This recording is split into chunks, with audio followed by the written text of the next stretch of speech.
The Australian Financial Review.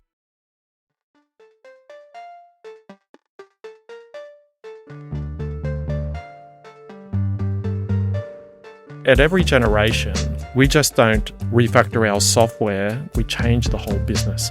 The structures, the people, the culture, the systems, the processes. So at Tech One, there's a 7-year restructure cycle. It's pretty loose whether it's 7 or 10 years, but it happens.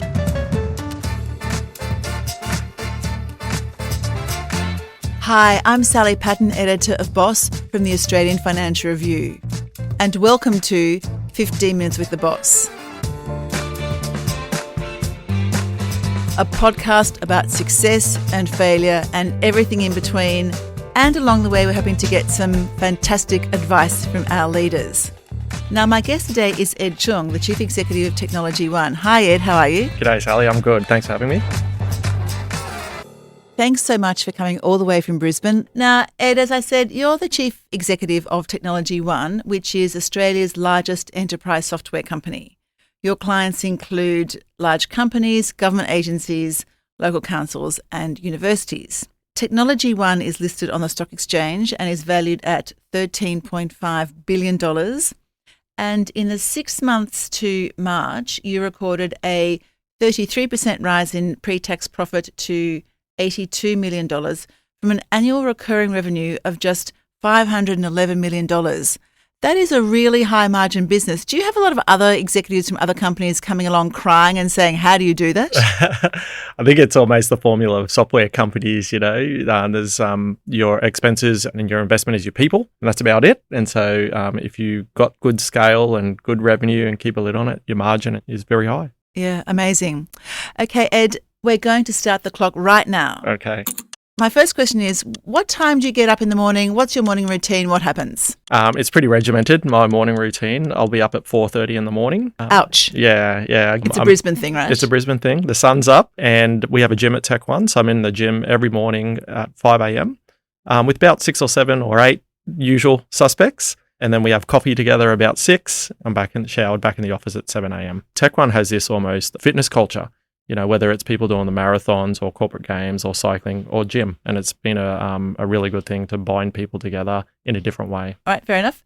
My next question is about a pivotal moment in your career. Yeah. Was there something that happened, a project that you were given to work on or a promotion that changed the trajectory of what you were doing? It definitely was. There's been a number. Firstly, at Tech One, we have a lot of Tech One isms, a lot of sayings. And one of them is the 7-year restructure cycle. And if you think about Tech One, we've been around almost 40 years. And in that time, we've had 4 generations of our software. And because technology changes every 7 to 10 years, we're in the AI generation. And before that, it was the cloud generation. And what I was taught along the way is at every generation, we just don't refactor our software, to take advantage of the latest tech. We change the whole business.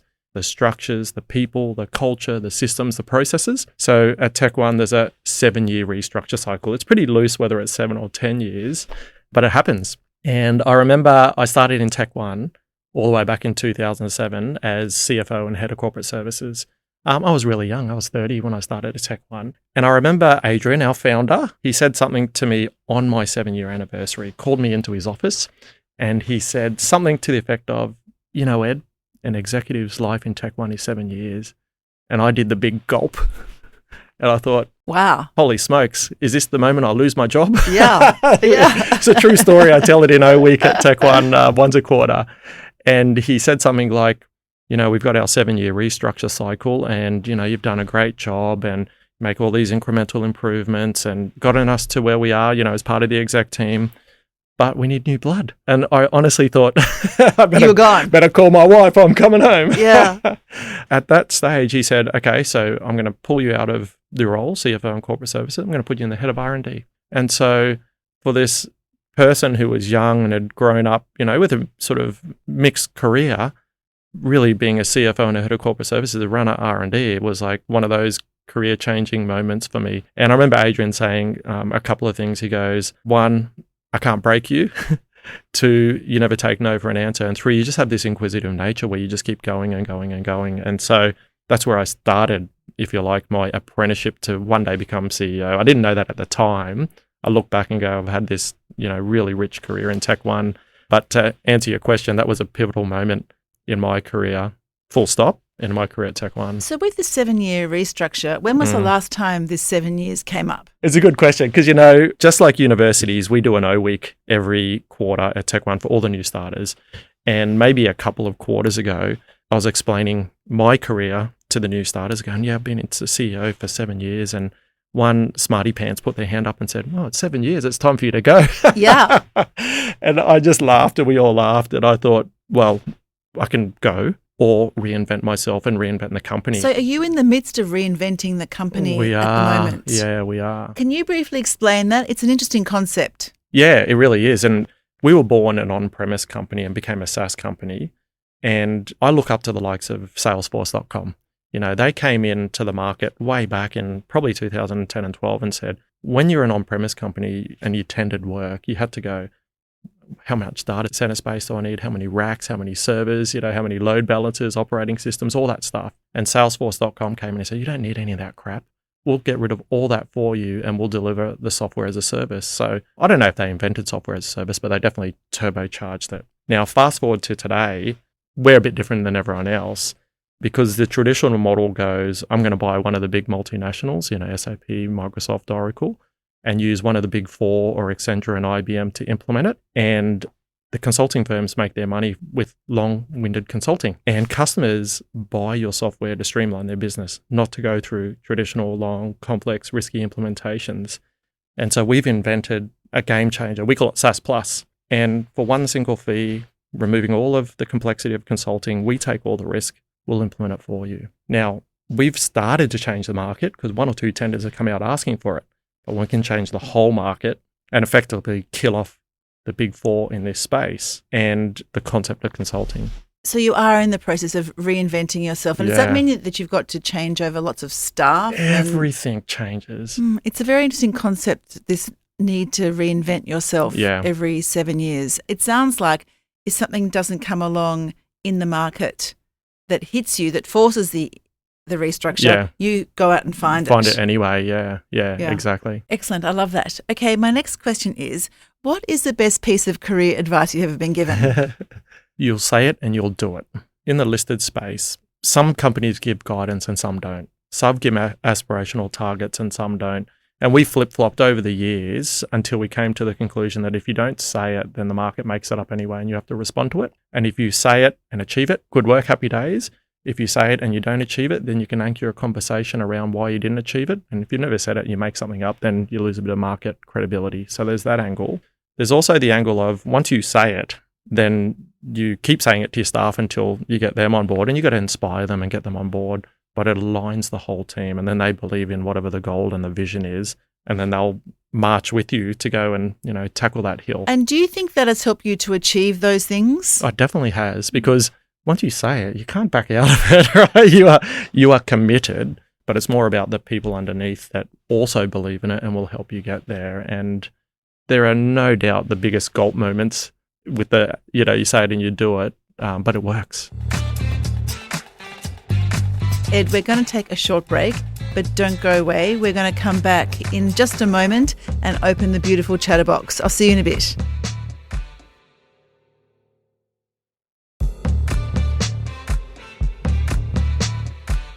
Welcome back to 15 Minutes with the Boss. I'm here with Ed Chung, the Chief Executive of Technology One, or Tech One, actually, as Ed likes to call the company. Ed, it's time to open the delightful chatterbox.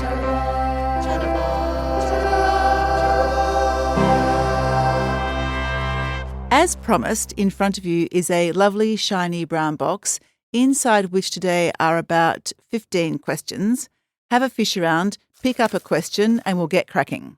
How do you balance ambition with contentment? Does one come at the cost of the other, or can you be both ambitious and content in your everyday life and in yourself? That's a really deep question, isn't it? I'm wide ambition. I always like having goals out there, whether it's work or personal, even with my kids, to help them achieve their goals. It doesn't mean I'm not content. I'm content. I'm happy. So maybe naturally I'm ambitious and content. But I'll have itchy feet if I don't always have a goal or a target to build or even go on a holiday, what I've learned over the years is that targets are like aspirations. You might think you want to get there, but then, a few things happen away and you just change the goal of the target. So they can change. That's in a personal life. In business life, when, that say it and do it, once we set that goal, we're going to do everything humanly possible to achieve it. All right, let's another question. Have another fish in the box. Thank you. This is a good one in your case. What does AI mean for your business? If I go back to the last shift, which was cloud or SaaS, SaaS is software as a service. So cloud was the early days of software as a service where you didn't have these big server rooms. They're effectively on the cloud. When you think of AI where we are today, it's got parallels in that at the beginning there was a cloud rush.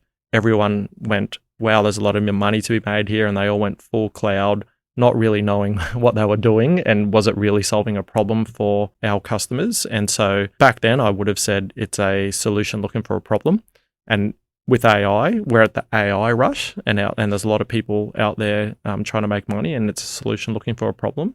The big but though is there are definitely applications that make, business life easier or personal life easier. And I was catching up with a colleague of mine the other day. He actually heads Google here in Australia now. And we both agreed that it's probably 10x or 100 times better, faster, more capable than that cloud or SaaS shift. So a long way to answer your question is it's going to change the world. It's going to change it so dramatically. Interesting. So have you at Technology One identified the problems that you think AI can solve? We have, yeah. And can you explain them, I hesitate to ask this, simply what they are? The simplest example for me is that with our software that runs local government, it does everything. Your rates come from our software. If you want to build a pool or a house, you do it you apply in our software. So this is if I'm what type of customer? A ratepayer in any council in Australia. So imagine you want to do a sophisticated development application or even just build a pool.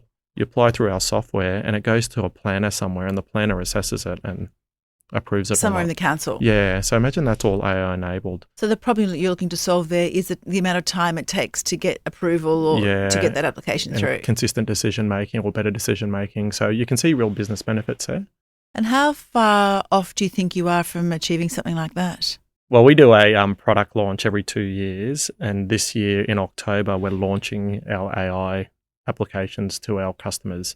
And so we've got, over 20 real life sophisticated business processes or business problems that we've already developed and we're working with customers as early adopters and we're showing it to the world in October. So we're just around the corner and we're telling everyone that we don't want to tell you too much because we want you to come and have a look and then we'll launch it in a big way. Amazing. I have a fish in the box. Do you have a favourite productivity hack to help you get more out of your day? I've got a lot of discipline in my sort of how I set up my days and weeks and months and years. And in fact, if you look at FY26, my whole calendar's already set. FY26? FY26, yeah. Into what level of detail? Really, really detailed. Now, things change as you respond to business, but you already know where your half years are, your boards are, your quarterly reviews, your sales cadences, our 2 releases. We know all that right now. So it's all planned. It's all in the diary. And so my hack is at the end of every week, I look out next week, but then every 2 weeks, I look out 6 weeks, and every 3 weeks, I look out 6 months. And you just adjust. And if you're always looking at and adjusting, then you'll respond to business. In my diary, there are spares everywhere for the emergency that comes up. There's combinations of little things. I have these, GSD day. You know what a GSD day? No. Get shit done day. Oh, yeah. Where you have nothing. And how many days of those would you have a month? An hour a day, half a day a week, 1 day a month. Okay. Yeah. And Jen, my assistant, I don't know if she hates it. I'll come in some days and go, just clear my diary, clear it for the next week. I just hate what I'm doing. And you go again. You got to own your own diary. So when you say are planning 6 months ahead and you want to tweak that, is that because you realise that you're spending too much time with clients or the wrong thing? Yeah, exactly. Not enough with customers or not enough in R&D, too much in one area. Yeah, sometimes I say everything I'm doing is wrong. My priorities are wrong. And then we go write a priority list and just adjust. Wow. And do you do that very often? I hope not. I probably do it every, 3 months or so. Okay. Sort of get stuck in the grind. And you just need a reset. Yeah. It's a balance. It's all a balance. And is it just sort of a gut feeling that the balance is wrong? Yeah. And sometimes, you might come out of a meeting or a session or something and go, oh, why did that happen? It just wasn't a good result or people were confused. And that's when I go, okay, I've got to look at how I'm working again. Okay. Interesting. Okay. Have another fish in the box.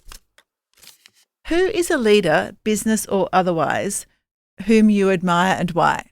Okay, there's two angles here. My personal life is my mum and dad. Mm-hmm. You know, they worked in a fish and chip shop for years and years and years and years. Did they? 4 kids, gave us a lot, but they taught me work ethic like you wouldn't believe. Do you remember them leaving really early And getting in the home morning? really late. You know, it's a fish and chip shop. There's never any downtime. I remember working in the fish and chip shop, you know, as a 10-year-old, sweeping the floors and stuff.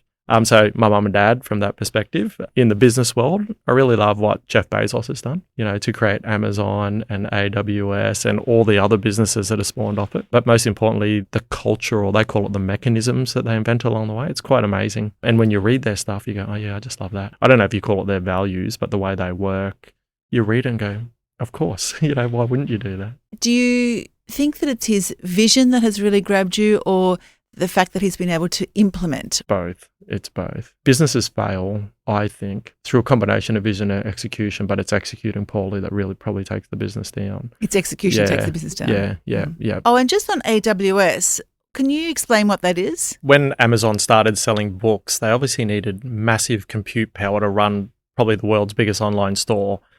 They then thought to themselves, we can make money out of this. And so was born Amazon Web Services, AWS, which sells, if you like, the underlying infrastructure to all of us to run our SaaS platforms on. We were talking earlier about scale. This is scale of next level. I can't even imagine it. Absolutely. And they just keep growing and scaling and spinning off new ventures. It's quite amazing. It's been his ability to execute that so efficiently. Exactly. The world wouldn't have turbocharged into SaaS without the likes of AWS. Yeah, okay. And Ed, that is the Chatterbox section done and dusted.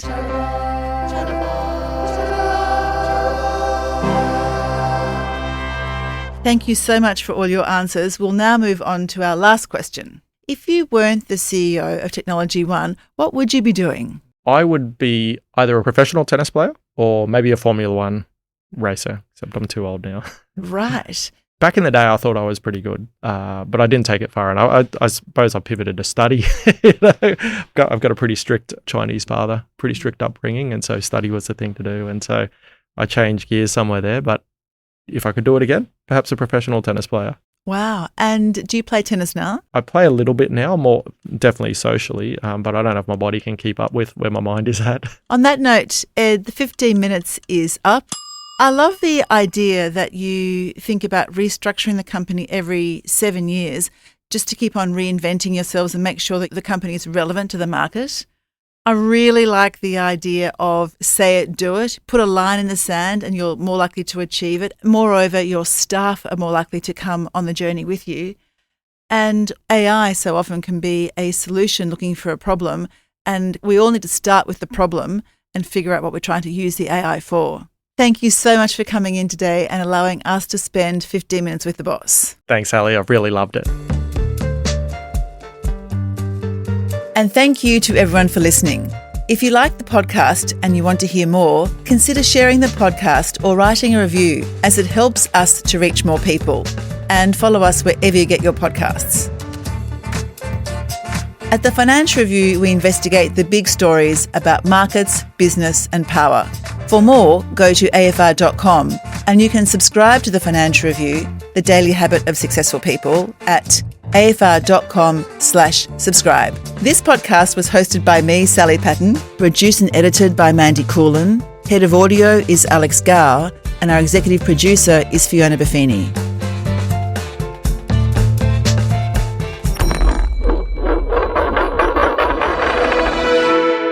The Australian Financial Review.